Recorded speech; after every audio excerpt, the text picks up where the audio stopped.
Les apprentissages que j'ai observés chez mes élèves, ils sont multiples. C'est difficile d'ailleurs de faire une liste exhaustive parce qu'il y a une multiplicité de brevets et puis que pas chaque enfant a passé chaque brevet. Dans un premier temps, je pense qu'on peut déjà parler de la production de l'arbre. Donc, c'est pas anodin en fait comme démarche. On a déjà créé cet arbre tous ensemble. Donc, il y a vraiment un travail de fond qui a été fait sur la collaboration, sur l'identité de classe, l'appartenance au groupe. Et puis sur les techniques aussi, j'aurais appris à faire des mélanges de couleurs, donc pour faire varier les verts, faire varier les bruns, pour obtenir cette mosaïque. Donc là, on est déjà dans des apprentissages qui sont hyper intéressants. Pour créer les brevets sous la forme de feuilles, on est quand même passé par l'outil informatique, c'est un des objectifs dans ce cycle aussi. Donc faire utiliser un logiciel de traitement de texte, etc., taper au clavier, c'est des choses qu'on travaille régulièrement et qu'ils ont retravaillé ici. Et puis ensuite, on a quand même l'identification de leurs forces, de leur singularité. Donc ils ont tous réussi, finalement, certains c'était plus difficile que d'autres, mais ils ont réussi à le faire, ils ont réussi à développer leur brevet, ils ont réussi à atteindre les objectifs que je m'étais fixé moi en début de séquence, c'est-à-dire de réussir à passer 6 brevets, de réussir à développer son propre brevet en identifiant des critères de réussite. Alors le travail par arbre de connaissances, ça travaille déjà les brevets en soi, mais il y a tout ce qui va autour. Ça responsabilise ceux qui ont développé des brevets de les faire passer à d'autres, ou quand quelqu'un arrive vers soi puis lui dit « je suis prêt, est-ce que tu es d'accord qu'on passe mon brevet maintenant ?» Ça lui donne un rôle important. Ça permet aussi la collaboration. Les élèves, ils sont peut-être des fois à plusieurs, à essayer de se challenger, à en reparler à la récréation, comment on dit déjà 12 en espagnol, etc. Donc ça stimule des choses. Et puis de nouveau, ça rend visible l'hétérogénéité du groupe. Donc ça valorise les singularités de chacun. Et puis on a des interactions qui sont créées grâce aux arbres de connaissances qui n'auraient pas eu lieu sans l'arbre de connaissances. On a des élèves qui vont en voir d'autres vers qui ils ne seraient pas allés spontanément.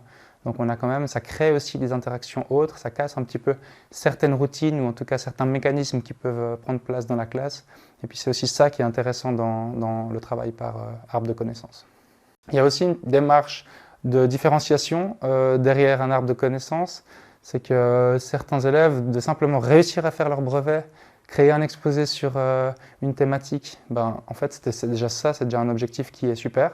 Et puis que les autres qui vont plus vite, en fait ils ont tous ces brevets, ça leur donne à manger et puis ils peuvent aller plus vite. Donc c'est pas forcément l'idée que toute la classe ait réussi tous les brevets, c'est utopique, mais ça peut aussi différencier dans le quotidien. Finalement, en termes de climat de classe, eh bien, à mon avis, ça a renforcé le sentiment d'appartenance et puis la fierté d'appartenir à la classe. Et c'est les élèves qui se sentent valorisés dans leur brevet. Et puis quand il y en a un qui vient vers lui pour lui dire « Est-ce que je peux passer ton brevet ?» Ça fait du bien. Et j'ai l'impression qu'en termes de bienveillance et en termes de regard que les uns portent sur les autres, ça nous a fait progresser en tant que groupe. Alors la participation des élèves dans cette séquence, c'est intéressant à observer en fait, parce qu'on passe par des étapes qui sont très différentes les unes des autres.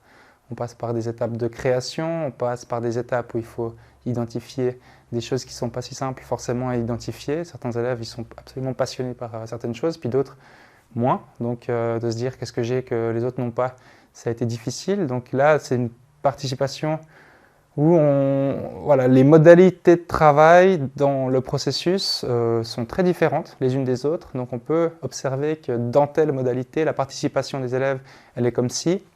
Dans telle modalité, la participation, elle est comme ça. Et puis ce n'est pas forcément dans toutes les modalités que tous les élèves participent de la même manière. Quand l'arbre était terminé, j'ai certaines élèves qui font plein de brevets, qui sont hyper proactifs, mais qui ont eu un mal fou à trouver quelle était leur particularité, leur singularité, leur force. Donc je pense que c'est intéressant de mélanger ces modes de travail parce que ça ne favorise pas forcément toujours les mêmes et puis ça mélange un peu les cartes. Et puis on arrive à peut-être à répondre plus aux besoins des uns et des autres, ou en tout cas moi à accompagner mieux, de manière plus ciblée les uns et les autres. Certains ont tout de suite trouvé un brevet, ils se sont lancés dans la production de leur brevet. Et puis après, une fois qu'il fallait être très autonome, avec des compétences où il faut être proactif, il faut aller chercher, il faut se dire ça j'ai déjà fait, ça m'intéresse, où est-ce que je trouve les ressources pour passer ça. C'est des moments plus compliqués pour d'autres élèves. Donc c'est là où il faut un peu les pousser, il faut être derrière. Donc voilà, ça demande un accompagnement de tous les instants, mais l'intérêt au niveau de la participation, c'est que les modes de travail changent dans le processus. Alors les obstacles que j'ai rencontrés dans le processus, il y a ce moment où tout le monde crée un brevet, où c'était un peu sport. Il y a tellement de petits trucs qui peuvent devenir des problèmes quand il faut utiliser l'ordinateur pour faire du montage vidéo en même temps que celui d'à côté qui est en train de créer un texte, et puis celui encore là qui essaie d'imprimer quelque chose. Voilà, j'ai dû m'organiser pour que ça fonctionne. Ça a fonctionné. Peut-être que si j'étais à refaire, j'utiliserais peut-être ces moments de demi-groupe pour pouvoir apporter un soutien de meilleure qualité dans ces moments-là, puis pour que moi je me sente moins submergé par les sollicitations. Peut-être que quand il y a travaux manuels, couture, les 20 dernières minutes du moment travaux manuels, je puisse avec eux les aider pour développer leur brevet, etc. Donc là, il y a eu un moment où il y avait beaucoup. Comme je l'ai dit avant, il y a un retour sur investissement, parce qu'après, c'est là, et puis c'est une ressource où j'ai plus vraiment besoin d'être trop à fond. Si les élèves ont tout le matériel à disposition et commencent à passer des brevets, moi je suis là un petit peu en coulisses, mon statut change aussi, je suis plus... voilà, je peux simplement être là au cas où, je peux débloquer, motiver, mais c'est un rôle qui est différent, qui est agréable. Donc ça, c'était un obstacle. Certains élèves se sont lancés dans des brevets hyper longs, où avant même de pouvoir créer un questionnaire sur tel et tel animal, il fallait faire un exposé de 3 pages. Donc comparé à l'élève d'à côté qui avait fait une marche à suivre en 5 étapes de comment faire un dessin, il y en a un qui était prêt et puis l'autre qui était prêt 3 semaines plus tard. Donc il faut gérer un petit peu ces différences de rythme. Peut-être qu'on peut cibler un petit peu aussi l'ambition des élèves en termes de brevet. Peut-être qu'un exposé, on lui dira essaye de faire tenir ça sur une page ou fais simplement une affiche, etc. Au final, maintenant, c'est bon, ça roule, mais c'est vrai qu'il y a eu une période de quelques semaines où il y avait des divergences entre ceux qui étaient déjà prêts, qui passaient des brevets, ceux qui étaient encore en train de faire le leur, qui ne passaient pas les brevets, etc.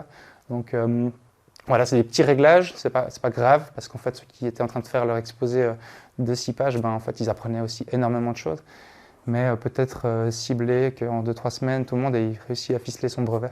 Ça pourrait être une solution à ce moment qui était pas difficile à gérer, mais c'est vrai qu'ils ne sont pas tous en train de passer des brevets en même temps, ce qui n'est peut-être pas plus mal non plus. Les conseils que je donnerais pour mettre en place une séquence de ce type, alors je dirais un premier conseil, c'est déjà de faire confiance aux enfants, de pas paniquer si les rythmes sont très différents, de se dire qu'au final ils vont y arriver. S'ils prennent 1 ou 2 semaines supplémentaires à ficeler leur brevet, c'est pas grave. Et puis ils apprennent aussi plein de choses. Donc il y a un certain lâcher prise à avoir, dans le sens où on n'est pas en train d'apporter quelque chose à tout le monde en même temps, etc. Il y a une notion un peu d'asynchronicité que je trouve très intéressante, mais pour laquelle il faut avoir un lâcher prise, ça c'est sûr. Donc leur faire confiance et puis changer de statut. Voilà, être d'accord de ne pas être le prof devant la classe qui explique des choses, mais d'avoir un rôle plutôt en coulisses où on débloque un problème informatique, on motive, on rassure, on encourage, on prend des petits groupes pour avancer. Donc il y a des élèves qui sont très autonomes, qui sont capables d'avancer et qui ont peut-être besoin d'un petit coup de main par-ci par-là. Il y en a d'autres qui ont besoin de plus de guidage. Donc c'est vraiment au niveau du statut, la posture de l'enseignant, de voir peut-être les choses différemment. En tout cas dans ces moments-là, je pense que c'est essentiel, parce que sinon c'est clair qu'il y a une certaine perte de contrôle qui moi m'intéresse, mais qui peut être déstabilisante. Et finalement, je dirais qu'il faudrait que certains brevets soient peut-être sur base autocorrective. Ça permet de se libérer du temps, ça permet de libérer du temps aux enfants, et puis dans une logique de différenciation aussi, de se libérer des sollicitations des élèves qui vont très vite, qui veulent tout le temps faire valider des choses. Si des brevets sont autocorrectifs, ça permet de se libérer du temps et puis de les rendre encore plus responsables en fait, de leur processus, de leur démarche, et puis de travailler encore plus sur leur autonomie.